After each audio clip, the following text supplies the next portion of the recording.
ഇനി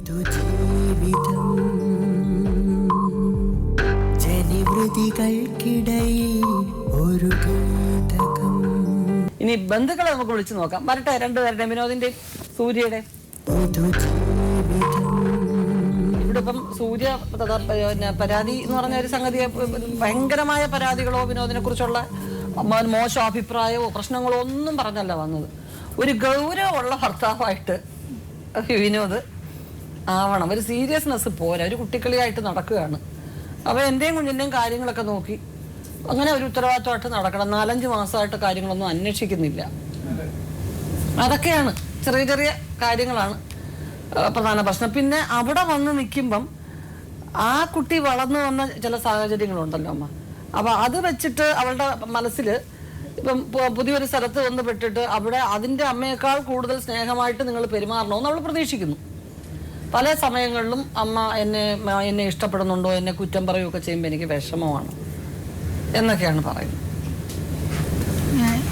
എന്റെ വാക്ക് പറഞ്ഞല്ലോ, വേല കുറ്റം പറയും, അത്രേ ഉള്ളൂ. അല്ലാതെ ഞാൻ ഒരു കുറ്റവും പറഞ്ഞിട്ടില്ല. അത്രേ ഉള്ളമ്മ, അതിന്റെ കാര്യം തന്നെ പറഞ്ഞത്. ജോലിയൊന്നും ചെയ്യൂല, അതുകൊണ്ട് എന്തെങ്കിലുമൊക്കെ ഞാൻ പറഞ്ഞിരിക്കും. അതിനെ ഒന്നും അറിഞ്ഞൂടാ. വീട്ടിൽ നിന്ന് വന്നു കഴിഞ്ഞപ്പോ പിന്നെ പണിയൊന്നും ചെയ്യാൻ പറ്റാട്ട് അറിഞ്ഞൂടായിരുന്നു. അല്ലാതെ ഒരു കുറ്റം ഇന്നോട് പറഞ്ഞു. അല്ലാതെ ഒന്നും പറഞ്ഞിട്ടില്ല. ആ കൊച്ചും പറഞ്ഞിട്ടില്ല. വേറെ മോശമായിട്ട് പറയൂ അങ്ങനെ ഒന്നുമല്ല. ഞാൻ ചെയ്ത അമ്മയ്ക്ക് അത് എന്തോണ്ട് സൂര്യയെ പറ്റി എന്തോണ്ട് അഭിപ്രായം പറയാൻ? സൂര്യയെ കുറിച്ച് പ്രത്യേകിച്ച് അഭിപ്രായം എന്ന് പറയുമ്പോഴത്തേക്ക് അവള് കുറച്ചു ദിവസം വന്ന് ഇവിടെ അവന്റെ വീടുമായിട്ട് നിന്നതാണ്. നിന്ന സമയത്ത് അവൻ 5 ദിവസം ജോലിക്ക് പോയിട്ട് വന്ന 6-ന്റെ അന്ന് അവൾക്ക് എവിടെയെങ്കിലും പോകണം. കയ്യിൽ പൈസ കിട്ടിക്കഴിഞ്ഞാൽ പിന്നെ അവർ പിറ്റേന്ന് ഉടനെ ആശുപത്രി അവിടെ എവിടെയെന്ന് പറഞ്ഞിട്ട് ഇവരങ്ങ് കറങ്ങി നടക്കും 2 ദിവസം. അത് കഴിഞ്ഞിട്ട് അപ്പോൾ പിറ്റേന്ന് അല്ലെങ്കിൽ അതിൻ്റെ പിറ്റേന്ന് ഇവര് തള്ളയും അമ്മൂമ്മ തള്ളയും കൂടെ അവിടെ വരും. വന്നിട്ട് കുട്ടിയെ എടുത്തോണ്ട് അങ്ങ് പോകും, കൊച്ചിനെ എടുത്തോണ്ട്. പോണേൻ്റെ തൊട്ട് പിന്നാലെ അവളും അങ്ങ് പോകും. പിന്നെ അവൻ പോകൂല, പിന്നെ അവൻ ജോലിക്കും പോകില്ല. അവൻ 2 ദിവസം അങ്ങോട്ട് പോവാതെ നിൽക്കും. അപ്പോൾ ഇവൻ്റെ ഉള്ളിൽ ചെന്തടാ അത് അവള് ഞാൻ പറഞ്ഞ കേൾക്കാതെ അവള് പോയെന്തിനി എന്നുള്ളതാണ് ഇവൻ്റെ ചോദ്യം. ഞാൻ ഇവരെ രണ്ടുപേരെ ശാസിച്ചിട്ടേ ഉള്ളൂ ഇതുവരെ. അത് ഇവനെ ഇന്നൊരു ഈ സമയം വരെ അവനെ ഞാൻ കുറ്റപ്പെടുത്തിയിട്ടേ ഉള്ളൂ. നീ എന്തുകൊണ്ട് ഒരു കൊച്ചു കിടക്കണില്ലേ, ഒരു കുട്ടി നിനക്കില്ലേ, നീ എന്തുകൊണ്ട് അവരെ വിളിച്ചുകൊണ്ട് വന്ന് വേല കൊടുക്കണില്ല? മാമി അത് ഞാൻ പറയണത് ഞാൻ ജീവിക്കാൻ വിളിക്കണത് അവൾ വരത്തില്ല, അതിനെ കൊണ്ടാണ് ഞാൻ ഇങ്ങനെ നടക്കണത് എന്നാണ് അവന്റെ അഭിപ്രായം. വേറൊരു രീതി പോയിട്ടില്ല, ജോലിക്ക് വേണ്ടി പോയി അയാൾ എന്നെ പറ്റിച്ച് എന്റെ ഉരുപ്പടി എല്ലാം കൊണ്ടുപോയി. ഞാൻ വേറൊരു രീതി പോയിരുന്നെങ്കിൽ ഞാൻ തിരിച്ചു വരൂലായിരുന്നു. ഞാൻ അവിടെ എവിടെയെങ്കിലും പോയി ഞാൻ ആ വഴി പോയേനെ. ഞാൻ എൻ്റെ അമ്മയും എൻ്റെ മോളെയും കൊണ്ടാണ് ഞാൻ പോയത്. പോയിട്ട് ഞാൻ എൻ്റെ അമ്മയുടെ പറഞ്ഞ് ഞാൻ അകപ്പെട്ടു പോയി. ഇനി അമ്മയും കൊച്ചിനെയും കൂടെ എനിക്ക് അതിൽ വിടാൻ പറ്റില്ല. ഞാൻ തിരിച്ചു പറഞ്ഞ് എൻ്റെ ചേട്ടൻ്റെ കൊണ്ടുവന്ന് കൊച്ചിനെ ഏൽപ്പിച്ചിട്ട് അമ്മ പൊയ്ക്കോണം, ഞാൻ ജീവിച്ചിരിക്കണേ അമ്മയുടെ അടുത്ത് വരും. കാരണം എൻ്റെ ചേട്ടനാണ് ഇതിനെല്ലാം കാരണം. ചേട്ടൻ ഒന്ന് നേരെ നോക്കിയിരുന്നെങ്കിൽ എനിക്ക് ഈ ഗതി വരൂലായിരുന്നു. ഞാനിപ്പോ അങ്ങനെ പോണമെങ്കിൽ എൻ്റെ ചേട്ടനെ ഇട്ടിട്ട് പോകണമെങ്കിൽ എനിക്ക് എന്നെ ആവാമായിരുന്നു. എനിക്കിപ്പോ ഒരാൾക്ക് പൈസ കൊടുത്തിട്ട് എനിക്ക് പോകേണ്ട ആവശ്യമില്ല. എൻ്റെ അമ്മയും എൻ്റെ മോളെയും കൊണ്ട് പോകേണ്ട ആവശ്യമില്ല. മുന്നോട്ടും പിന്നോട്ടൊന്നും ചിന്തിച്ചില്ല. ചേട്ടനെ ഞാനും കൂടെ കൊണ്ടുവരുന്നത് ശരിയാവുമല്ലോ എന്നുള്ള ഒരു ഇതിലായിരുന്നു അങ്ങനെ പോയത്. അപ്പൊ പറ്റിപ്പാണ് അല്ലെങ്കിൽ അതാണ് ഇതൊന്നും ചിന്തിക്കാൻ ആ സമയം ഇല്ലായിരുന്നു.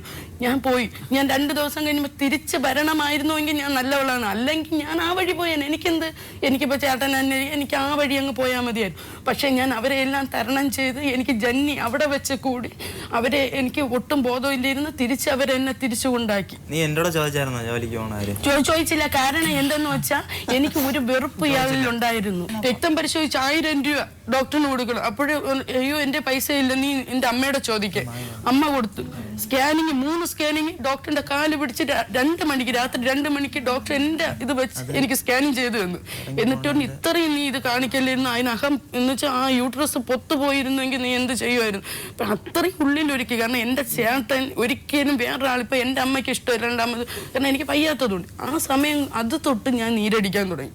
എനിക്കിപ്പോൾ ഒരു ചെന്ന് സ്വന്തമായി ഒരു അധ്വാനിക്കാൻ പോലും എനിക്ക് ആവതില്ല. അത് മാമി ഒരു തെറ്റ് ചേട്ടൻ കൊണ്ടുവന്ന പെണ്ണിനെ ഞാൻ വിളിച്ചോണ്ട് പോയി. അതിൽ ഞാൻ ലോകം മുഴുവൻ നാറി. ആ ഒരു നാറ്റക്കേസോടുകൂടി ഇനി എൻ്റെ ജീവിതകാലം വരെ അവളുമായിട്ട് അവൾ എന്ത് തെമ്മാടിത്തരം കാണിച്ചാലും അതോട് യോജിച്ച് പോവാം എന്നുള്ള, ഇനി എനിക്ക് ഒരു മനുഷ്യൻ്റെ മുമ്പ് തലകുനിക്കാൻ വയ്യ എന്നുള്ള രീതിയിലാണ് അവൾ എന്ത് കാണിച്ചാലും അതിനെല്ലാത്തിനും കൂട്ടുനിന്ന് ഞാൻ മുമ്പോട്ട് പോണത്. പക്ഷെ ഇപ്പൊ ഇനി എന്നെ കൊണ്ട് അത് പറ്റാതെ വന്ന് ഇനി അവൾ എന്തിനാണെന്ന് വെച്ചാൽ തീരുമാനിക്കട്ടെ. ചേട്ടൻ കണ്ടിട്ടാണ് ഞാൻ ഇതിയായിട്ട് പോണത്. പണ്ട് പറ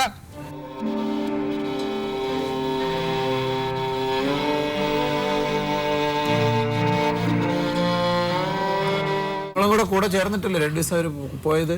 എന്നോട് പറഞ്ഞു തന്നെയാണ് ഇവള് പോയത്. ഞാൻ ഒരിടത്ത് കടയിൽ പോവേണ് നടന്നത് ഇവള് ജോലിക്ക് പോകണമെന്ന് പറഞ്ഞ് എടുത്തിയാടി ഓടി അവസാനം ഇവള് പാളയത്തങ്ങാണ്ട വന്നിട്ട് എന്നെ വിളിക്കണം. ഞാൻ കുട്ടിയും കൊണ്ട് അവിടെ ചെല്ലണം. എനിക്ക് പന്തിയടെന്ന് കണ്ട് ഞാനും കയറിപ്പോയി. ഇതുപോലെ ഞാൻ വിനീടെ ഞാൻ പറഞ്ഞിട്ടുമുണ്ട്. എല്ലാ ഇതിലും വേറെ ഒന്നും സംഭവിച്ചിട്ടില്ല. വിനീടെ ഞാൻ ഇതുപോലെ പറഞ്ഞത്. പക്ഷേ ഞാൻ അതിനെക്കുറിച്ച് അന്ന് പറഞ്ഞ അതിനെക്കുറിച്ച് ഇന്നൊരു ഒരുപാട് എന്നെ പറഞ്ഞിട്ടുണ്ട്. ഒരുപാട് ആരാണ് പറയാതിരിക്കുന്നത്? ഇവിടെ ഈ പരാതിക്കാരൻ ഇവിടെ വന്ന് ആദ്യം ഇരിക്കുമ്പോ അയാൾ ആദ്യം പറയണ്ടേ നീ 2 ദിവസം ഞാൻ അറിയാതെ ഒരുത്തൻ്റെ കൂടെ പോയതല്ലേടി എന്ന് ആദ്യം ചോദിക്കണമായിരുന്നു.